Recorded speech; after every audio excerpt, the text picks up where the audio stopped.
বাংলাদেশকে একটি কল্যাণমূলক রাষ্ট্র হিসেবে প্রতিষ্ঠা করতে চাই প্রধানমন্ত্রী। রাষ্ট্রপতি নির্বাচনে মির্জা ফখরুল ও অলি আহমদের মনোনয়নপত্র বৈধ।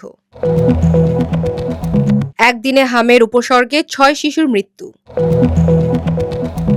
শাপলা চত্বর গণহত্যা মামলায় ইনুসহ ১১ আসামিকে ৩ সেপ্টেম্বর হাজিরের নির্দেশ। প্রধানমন্ত্রীর ভারত সফরের আগে অনুকূল পরিবেশ তৈরির অপেক্ষায় বাংলাদেশ, পররাষ্ট্র মন্ত্রণালয়।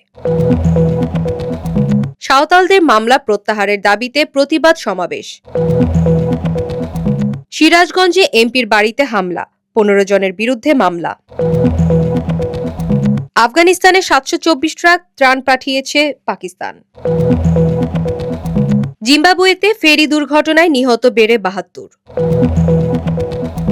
হাসিনার প্রত্যাবর্তনের চূড়ান্ত সিদ্ধান্ত ভারতের আদালতের, ইন্ডিয়ান এক্সপ্রেস।